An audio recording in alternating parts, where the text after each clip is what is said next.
欢迎收看《谈古论今话中医》。有这么一个医案，一位25岁的年轻女士，她在去中医就诊之前呢，其实她已经咳了1个月。后来经过询问之后，发现其实她1个月之前有感冒发烧的症状。在这期间，她也找了3位西医师来帮她诊治她的久咳不愈的症状，但是都没有获得缓解。到了中医之后呢，经过1个礼拜的诊治跟用药跟针灸双管齐下的方式，结果她的症状很快就好了一半，再经过1个礼拜就整个痊愈了。那么今天我们就来跟大家谈谈久咳不愈的问题，中医怎么治疗。很高兴邀请到金河中医诊所的院长陈俊如医师来到我们节目现场。陈医师您好。主持人、全球观众朋友大家好。陈医师啊，我觉得很多人就是很怕咳嗽，就是一咳一咳咳得难过，然后又常常咳不好。那中医是怎么样看待咳嗽的呢？这个咳嗽是因为什么原因造成的咳嗽？其实很多人会不清楚哦。是。那刚刚提到这个案例哦，他已经咳了1个月，其实1个月过后他已经没有感冒症状了，可是他的支气管在敏感，所以这个时候你就算给他抗生素，当然不会有效，化痰药有些时候也不见得有效，而是要看他的症状去给予他适当的使用药物哈。是。很多人一来诊所，他会跟你说：“我医生，我咳嗽咳了半年。”都没有好，很多这样的案例哈，或者说，我怎么每天都在咳？我觉得好像是过敏，又好像是感冒，我有没有感冒？好，所以这个时候在诊断上其实就有很大的差别哦。是，你单就一个咳嗽，其实你要去区分它是感冒咳嗽，还是鼻涕倒流的咳嗽，还是胃食道逆流的咳嗽，还是他有服用一些某些西药，比如说像有一些传统的降血压的药物，老人家。在长期在吃降血压药物，它会造成一个慢性咳嗽的副的并发症。理解。那很多人就觉得他可能感冒了，一直在吃感冒药。那可是殊不知你没有对症。我们刚刚讲只是一个大方向哦。是。当然还有很多其他，像说气喘的咳嗽啊，什么很多。那你没有针对他的问题找出解决办法，一味的给予止咳药，其实效果都不彰。是。那中医怎么辨证论治呢？当然是脉象是一个啦，就是刚刚我们说到他有没有感冒的脉象，是。那我们可以从脉诊上去做一个确定。那如果没有感冒的脉象，他有没有肠胃道的症状？其实现代人很多时候压力大，自律神经比较容易混乱，所以胃食道逆流这样的状况其实很常见。所以胃食道逆流会影响到变咳嗽的症状。对。那我们中医讲的胃气上逆也会有这种咳嗽的感觉，就是想打嗝的感觉吗？不是，不一样。就是说，你可能过餐没有吃东西，肚子饿了，可是有些人他的胃是处于长期的慢性发炎的状态，但是没有严重到酸水往上冲，可是你会觉得有一个痰梗在咽喉，想要咳嗽，可是又咳不出东西，就痒痒的一直咳一直咳，或者说躺下去睡觉的时候也开始一直狂咳，是，那你可能也要注意一下，要不是你有过敏，要不是就是有胃食道逆流的可能性，是，所以有时候来找医生，医生还要经过一个确诊，才能告诉你的咳嗽到底是为什么。那所以您刚刚讲的一个就是可能肠胃的部分，然后一个可能就是就是可能他的鼻涕倒流的问题。对。那您刚刚还有讲了其他的也会造成咳嗽的问题，这也是中医的诊断的方式吗？对，我们还要比如说年纪大的长辈，你要问他的服用药史。好，看他有没有吃到某一些降血压的药物。是。那这在过去其实如果会出现这样的问题的话，那就可以跟他的主治医师说，他是不是改用另外一些的血压药，是就可以改变掉这个问题。像台湾呢，这几年空气污染比较严重，所以鼻子过敏跟慢性咽喉炎的人也比较多。那这些也会造成咳嗽，尤其是鼻涕倒流。你会很明显觉得上颚的地方卡了一个痰的感觉，你吸气的时候那个痰好像要往下吞下去，那你平躺的时候它会刺激到你的咽喉，你也会引发慢性咳嗽。是，对。那通常啊，我们最担心就是像您说的，就是久咳不愈的这种症状。那这种症状在中医怎么去看它？为什么会有人就是久咳不愈？好，如果说他今天都没有我刚刚说的问题，可是他就一直咳很久，那有可能就是他感冒拖太久。比如说他前面像这个案例感冒拖了快1个月，他本来只是一个单纯的急性的支气管发炎，可是因为长期在刺激它，就是那个没有好嘛，一直咳到后来会变成说你吹到冷风你也想咳，会变得非常的敏感，甚至有的人咳到后面还变成气喘。支气管发炎。其实我们讲感冒很重要，任何的问题感冒最先处理。好，你不要让它拖太久，一拖太久后面的并发症就多了。是我们刚刚说的过敏，有些人会跟你说，我以前从来不会，可是为什么我现在会？那你就要考虑，你以前可能感冒1、2周你就好了，可是你现在这一次你可能没有休息好，或者说你治疗方式不对，或者说你还是不断的在使用讲话，没有真的让你的呼吸道去充分的休息，以至于你的咳嗽一拖就1、2个月。那久了之后，这个地方已经变得很敏感，所以它咳久了之后，脖子的部分必须绑个丝巾，你在搭捷运啊、搭公车，那冷风吹你才不会咳嗽。你会觉得这个地方就特别敏感，会有这样的状况。理解，所以还是要保养它。是，那中医怎么针对这些症状来做用药呢？用药的部分其实我们有分啦，看你是哪一种咳嗽。今天谈到是久咳不愈，是通常久了之后都会比较属于虚寒的症状出现。好，那有一些人会告诉你说，他的咳嗽就是有白白泡泡轻轻的痰，还有痰哦，还有痰。那有的是就干咳，喉咙很痒，讲不出来的痒，然后又一直咳个不停，或是讲话一多，空气不好，人多的地方，他就开始要咳嗽。是，那用的方式、治疗方式也会稍微不太一样。那我们咳嗽是不是也会有跟着这个感冒的症状，也会有风寒、风热的区别呢？其实中医在治疗咳嗽，在外感后期的咳嗽还是有分为风寒型跟风热型。是，那我们简单说一下，如果是风寒型的话，它的辨证上而言，舌苔是白的，痰呢比较清晰，会有稍微的粘稠，那偶尔会夹杂有流鼻涕、鼻塞的问题。那如果是风热型的话，有的人会出现舌苔比较偏黄红、比较热象的症状，然后有的时候咳嗽的痰呢比较黄、比较稠，也不容易咳出，而且可能还带点微绿。好，这是属于风热的咳嗽。是，那这是一个在外感后期一个简单的区分哦。当然还有一个所谓我们刚刚说的内伤咳嗽，是啊，最近天气在转换的时候的过敏咳嗽，甚至到了夏转秋的时候会有个风燥的咳嗽。OK， 对，不同的阶段、不同的时期用的药都不一样。是，如果是风寒到了像这些症状的时候，我觉得居家保健大家可以选用姜、煮生姜茶来收那个痰，其实是有效的。是，这是属于风寒型的。风寒型，风寒寒症我们用热药。是，对。那如果热症的话呢，可能就刚好颠倒，我们就要用一些像是荆芥啊、桑白皮啊、薄荷、杏仁啊这一类的药材去处理那个化痰热症，像是半夏也可以啊，贝母也可以，它都可以化痰。当然是随症加减，看它的症状出现表现，然后临床用药做一个加减。是，那风燥型的是怎么样的一个情况？比如说像季节交替，那台湾有一段时间其实也蛮干燥，你会觉得你喝水还是不解渴，那喉咙动不动就觉得干干的，鼻腔也觉得干干的。那这时候我们可以选用一些滋阴的药材，像芦苇根、淡竹叶这一类的，都可以处理比较燥性的咳嗽，去润它。或者是我们常见的，有人问说沙参可不可以用？北沙参、太子参这些都可以，它是属于比较润肺燥的。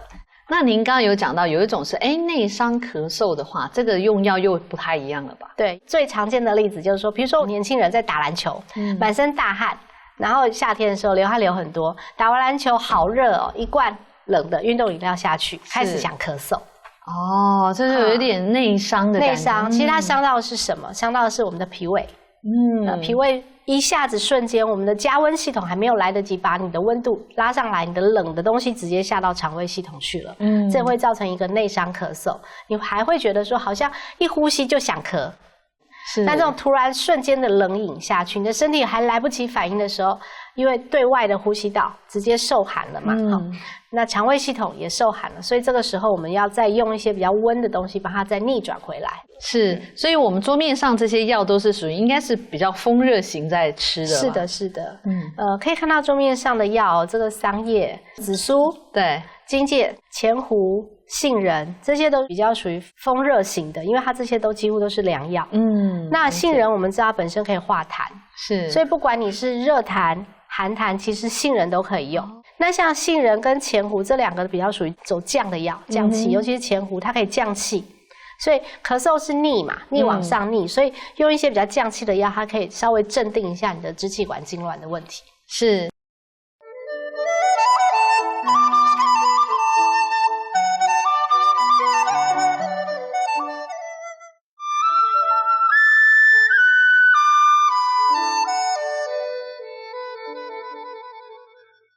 医师针对咳嗽有没有哪些方剂是经常使用的呢？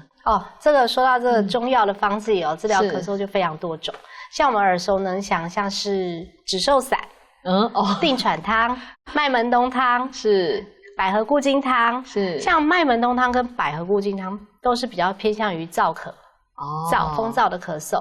我们一听百合就知道它是属于比较润的药，那麦门冬也是比较润的药材，所以针对比较干性的咳嗽。是。那止嗽跟定喘它就没有一定哪一种了啦，它主要目的就是不要让你一直咳。理解。那还有一种就是悬附代赭石汤，也是属于治疗咳嗽，它是属于降逆的药。理解。那不过在临床上这些药都是属于咳嗽的后段。那前段呢？前段一定是发表药，像荆芥防风这一类的，或者说桂枝麻黄这一类的，先让外邪出去。但是外邪出去之后，你遗留还会有一些病邪在里头，中医讲的病邪我们可以到后段感冒的很后段的时候，我刚刚说的止嗽散啊、定喘汤啊、麦门冬汤、百合固金汤、悬附代赭石，这个时候才比较适合。理解。所以你不能说一开始感冒你就要压，那叫闭门留寇。外邪去不掉，可是你硬要把它压下去，你反而把病毒留在身体。所以中医的一个概念其实是让那个病毒先离开，然后我再来治疗我里面受伤的部分。对，其实中药的原理精神很重要，叫因势利导，顺势而为。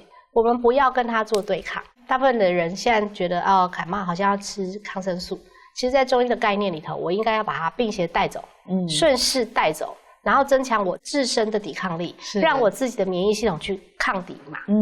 这是很好的自然医学的概念。是。那讲到这些久咳啊，咳起来真的是很痛苦，有时候咳到好像连肺都要掏出来。对。那真的这咳嗽有没有什么时候我就可以来按摩一下哪些穴位啊，可以止咳一点点？如果真的很咳得受不了的话那有几个穴位介绍给大家，可以稍微止咳。鱼际这整条大家看得到白色这条都是肺经的穴道，所以鱼际在这里，太渊、经渠、列缺这几个都可以用，就是反正就顺着这一条这样按，顺着内侧。它有没有从下往上，从上往下？没有关系。好，那这几个都可以用，尺泽也可以用，尺泽也是肺经的。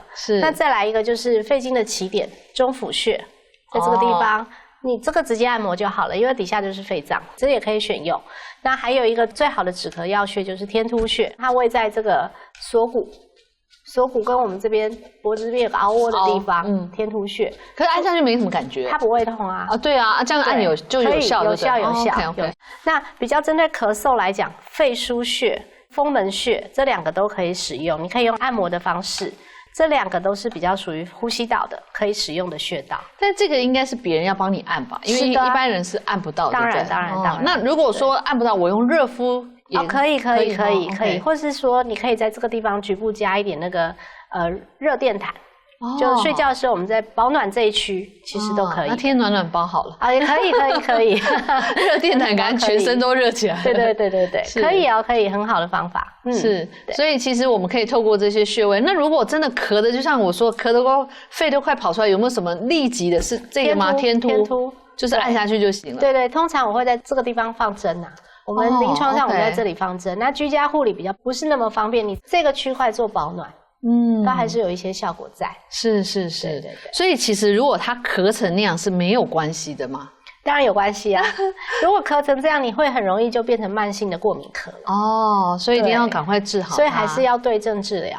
是。那如果真的是咳到很不舒服，也许我们睡卧的时候、躺卧的时候，你稍微把身体稍微直立一点。就是枕头垫高一点点，倾斜式的睡眠。对，因为有的时候有可能你还有其他的问题，像鼻涕倒流、胃食道逆流，你平躺的时候，它那个症状就会出现的比较明显。所以久咳的时候一定睡得很不好，睡不好，一定所以侧也不行，也不建议。侧可以。如果你侧睡比较好睡，你就选择重点是你要能睡得着啊。是。有些人在咳的时候，尤其是气喘咳，躺下去就不能够吐气。好，所以他可能端坐呼吸，要坐着才能睡。那就能睡就先让他睡。好，像小朋友在气喘发作的时候，很明显那个痰很重，痰音很重，你会看到他躺下去一直呼噜呼噜，快要不能呼吸了。然后他坐起来，靠着枕头边，靠着墙边，稍微倾斜，他能睡都好。但是不过话说回来，找医师把它赶快解决掉是最好的。理解。所以我发现其实中医治咳嗽也是挺有方法的耶。对，它不是一个药打到底哦，它每一个阶段用药都不一样。好，那么寒呢要有什么样茶饮呢？今天在这里跟大家介绍的是一个红糖姜茶。是，风寒咳嗽可以用姜糖。我们知道寒症一般用热药，材料呢就生姜3到5片就可以了。跟大家提醒一下，这个姜片不要去皮。OK， 因为我知道有些妈妈们会把姜皮给削掉了，其实很可惜，因为姜皮本身可以发汗利水。那适量的红糖那我会建议各位还是用煮过。不要用煮过，冲泡那个挥发精油只有一点点，煮过之后那个姜的所有的成分都可以出来，它会比较辛辣一点。那如果你觉得太辣很难入口，加适量的红糖没有关系，不要太甜就好。了解，所以这个可以每天喝1-2次都可以了。这个没有关系，但是如果怕胖就不要加糖，直接喝姜水。每天1-2次累积了也不少糖分，是，对。那接下来要为观众朋友介绍的是，当热的时候呢，该喝什么样的茶饮？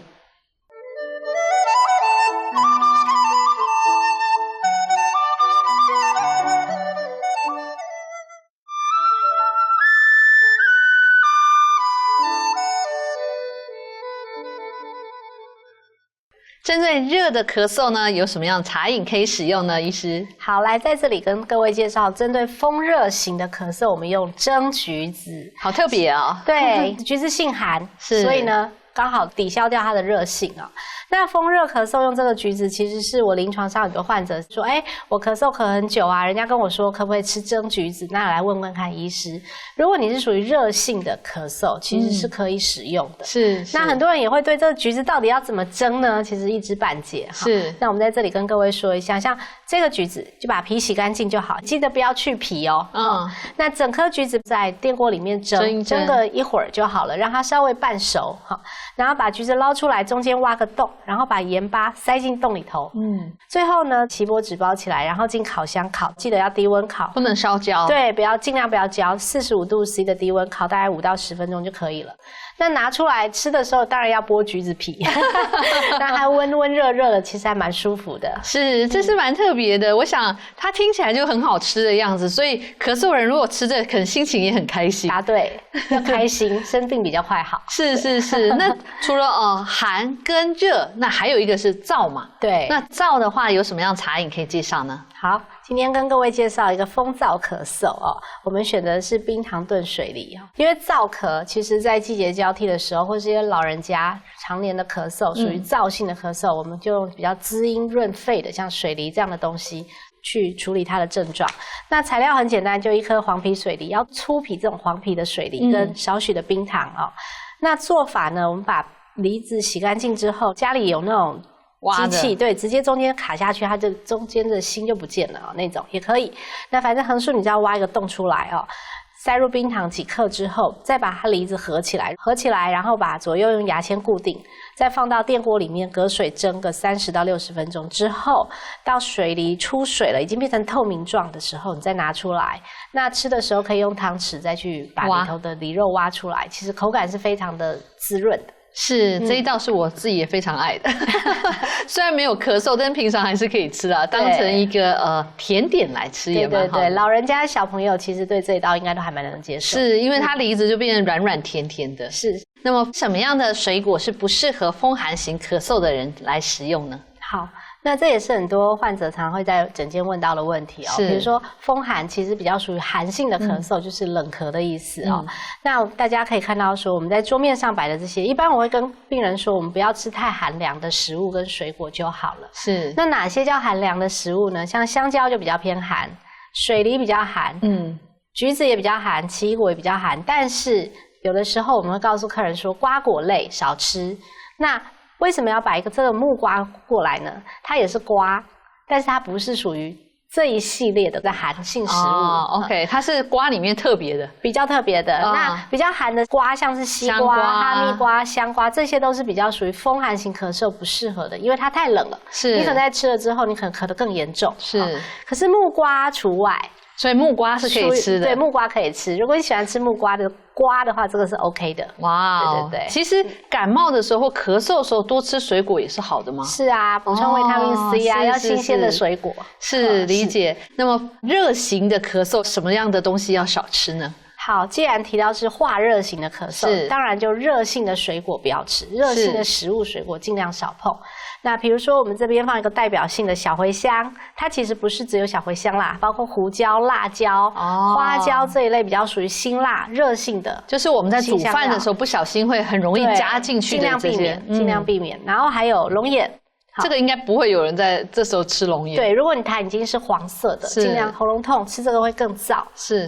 那再来就人参，那其实人参它品种很多啦，很多客人会问说，那我可不可以吃花旗参、粉光参、花旗参？粉光参、花旗参原则上它是白的 ，OK 的，这个反而对呼吸道、支气管的保养是有帮助的。是。那但是你看到牌面上摆的这个是红的，高丽参。红参、石柱参，它都是红色的。那这一类比较偏向于滋补燥热性的参，我们就不建议在热象的咳嗽里面这个时期再服用。是，对。我们讲到饮食的禁忌，那有什么样食物是在热象的时候可以比较合适的呢？那就是风寒型不能吃的那些热象就可以吃，比如像瓜果啦，对，瓜类啊，或者是水梨啊、橘子这一些，反而就是热象咳嗽的时候，它还可以清化痰热。是，那有人呢就会问说，坊间经常有一味那种秘方偏方嘛，说医师啊，那可不可以喝那个杨桃汁？那到底杨桃汁对咳嗽是有注意的吗 ？OK， 杨桃汁呢，其实跟刚刚我们说的冰糖炖水梨，它的功效是一样的。对，所以杨桃也好，冰糖也好，那又会回到杨桃也有甜的杨桃汁跟咸的杨桃汁。如果真的要针对燥性咳嗽的话，会比较建议不要太甜，就喝咸的。对，如果你是另外加了太多的糖分进去，反而容易生痰，所以尽量我们就选择要好喝的话，就是咸的杨桃汁可能好一点。不过也要对症，如果你对不正，其实是没有效果的。等于说喝水果汁而已。对。所以新鲜，如果这样新鲜杨桃也是可以的咯。当然也可以，就是抹一点盐嘛，对不对？对，这也可以。所以在最后呢，医师有没有要提醒或是建议观众朋友，在久咳或者是咳嗽不能好的时候，我们要怎么样去注意身体呢？就是回到刚刚我们的辩证的概念，你有没有清楚你到底是属于哪一种类型的咳嗽？是，如果是针对久咳不愈、慢性支气管的这种敏感性的咳嗽，那我们会选择冰糖炖水梨或是蒸热橘子，要看症状去做一个调整。那原则上，如果真的咳嗽超过1个月，建议还是找医师诊断，对症下药会比较好，不然这样一直咳，其实也蛮累的。是，今天非常感谢医师来到节目当中跟我们分享，谢谢您，谢谢主持人，谢谢全球观众朋友收看，我们下次再见。